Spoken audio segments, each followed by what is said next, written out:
At a lunchtime media conference, the Prime Minister was joined by the Foreign and Home Affairs Ministers, plus the head of ASIO, Mike Burgess, revealing that a foreign government, Iran, and its Revolutionary Guard Corps were using locals here in Australia to stir up anti-Semitism, including attacks in Sydney and in Melbourne.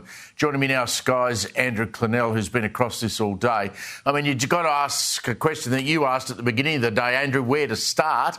I mean, the timelines maybe. Our embassy in Tehran, the ambassador and the staff, they all got rushed out of the country, flown to an undisclosed third nation.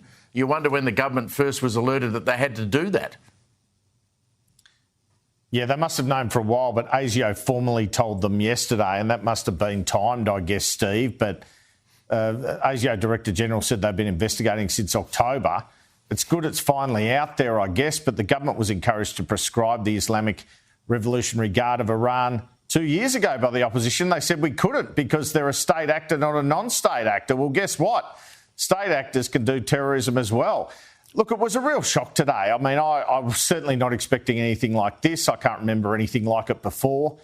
I was told, and I looked it up, that this has occurred, though, in Germany and Europe, that the Revolutionary Guard have hired Crims, the Hells Angels motorbike gang, to conduct such attacks. And the thing about it, the people charged in relation to the Melbourne attack are 20 and 21, and they didn't kill anyone. I mean, you know, they obviously, Tony Burke said today, the Home Affairs Minister, that they did harm people because they harmed them psychologically. But it's kind of bizarre to have a state actor involved and yet an amateur job. And it's really odd. And look, disappointing to say the very least, shocking, disgraceful. And I feel for any Australians in Iran or even Iranian Australians who have to cop a regime that would do this. And obviously I feel for Jewish Australians. I mean, the sort of fear this will engender amongst them, it's really awful stuff. It's almost like a bit of an act of war, but a ham-fisted one, isn't it? It's bizarre stuff. It is. I mean, and all sorts of alarm bells went off for me because I went back and had a look. I mean, if you go back to March and that whole charade around that caravan in Sydney, and there was discussion back then that Australian organised crime figures based outside of our country in places like Iraq and in the UAE could have been involved somehow in this happening. And so we'll have to wait till the court case. Well, now we've got the ambassador, first one booted out of the country, Andrew, I think since World War II. Here's the Prime Minister at that media conference where you were today. Iran has sought to disguise its involvement, but ASIO assesses it was behind the attacks on the Lewis Continental Kitchen in Sydney on October 20 last year and the Adass Israel Synagogue in Melbourne on December 6 last year. So you had that food business and, of course, you had the Adass Synagogue in Melbourne that were attacked. It seems that we are looking at some sort of scheme where Iran gets involved with its Revolutionary Guard and some organised crime figure over there perhaps organises a couple of people who probably not paid all that much to do what they've done here with the intention, I guess, of raising tensions among the Jewish community. Like drug mules, isn't it? And it's state-sponsored terrorism using a 20 and a 21-year-old, allegedly. You know, like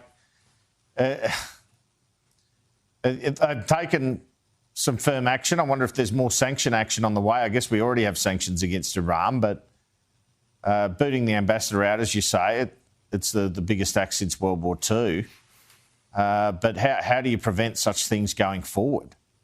And it shows some of these attacks are more sinister than they've been painted as, including by the government. You know, the government in some ways has been trying to say these, and police too have been trying to say these are too big crimes and all that sort of thing. Yeah, they are, but guess what? They're state-sponsored. Mike Burgess, the head of ASIO, said today, they're not just looking at these two incidents, Steve. They're looking at a dozen. So we can expect more revelations along these lines. And we've all been disturbed by these anti-Semitic attacks.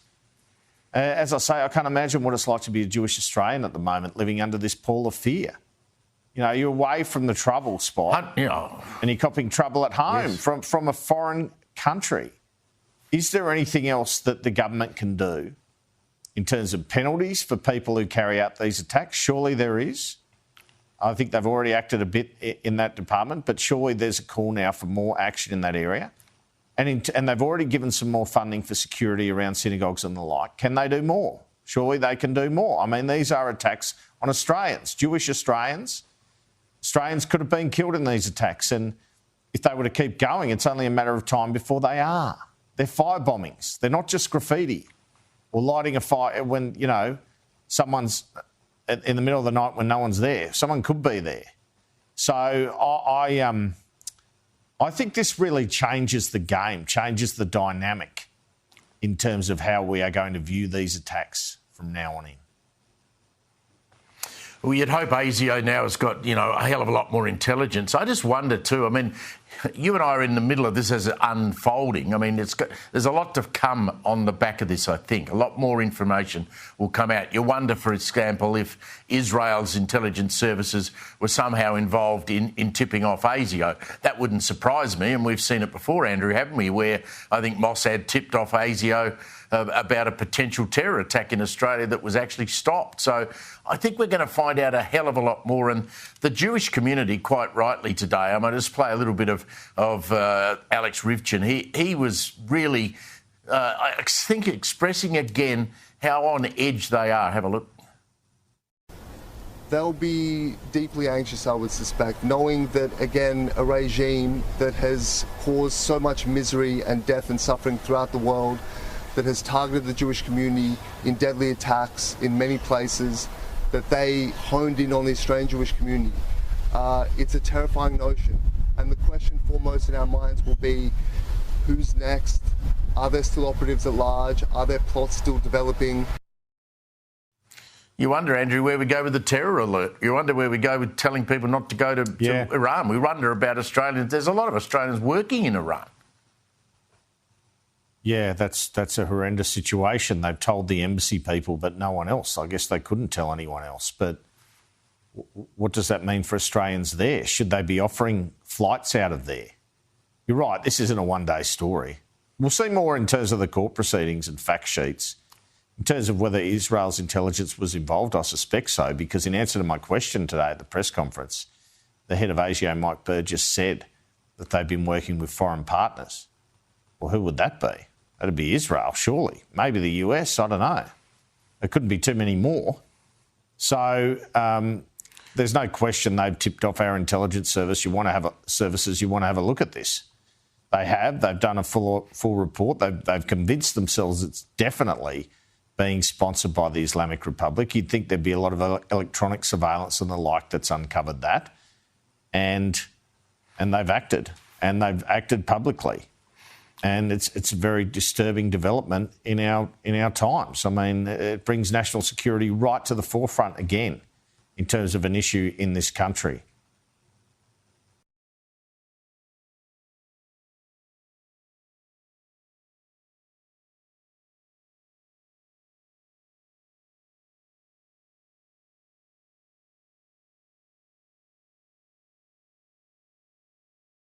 Iran's IRGC, a terrorist organisation. Just explain for us the role of the Islamic Revolutionary Guard Corps. So it's a parallel organisation within Iran, Mel, that is actually, it's like a branch of the armed forces. In fact, it has an army, navy and air force, but it also, it sits alongside Iran's normal military, and it calls itself the Defender of the Islamic Revolution. So the IRGC answers directly to Iran's supreme leader, the Ayatollah Khamenei. And it also has more than you would expect of a normal military. It has commercial and financial interests, its own intelligence service. It plays a big role in Iran's politics. It has a domestic paramilitary volunteer force known as the Basij that clamps down on unrest and dissent within Iran, as well as an external operations capability, which is what's really under the microscope today. So the IRGC, a very powerful, probably the most powerful state institution within Iran, but paradoxically sits alongside Iran's other state institutions, and it sometimes, at times, is actually at cross purposes with them, as you'll see here with Iran's Ministry of Foreign Affairs taking the rap for actions of the IRGC. Eric, has there been a response yet from Iran? Not that I've seen, and I haven't had any response to my queries. The Foreign Affairs Ministry hasn't said anything. The government of Iran hasn't said anything as yet. This is pretty normal. Iran doesn't respond on the same media cycle timeline as Western nations because it tightly controls its messaging. Its media domestically is all very controlled. So I'm not surprised that we haven't seen anything just yet. Iran's probably trying to calibrate its message. It may have been taken by surprise by this announcement from the Australian government and the strength of Australia's response, the harshness of Australia's response to close its mission and expel all of the diplomats. But I expect we will see some denials from Iran coming in the next few hours or sometime today, my time, because that's the usual practice when Iran is accused of these type of events. And as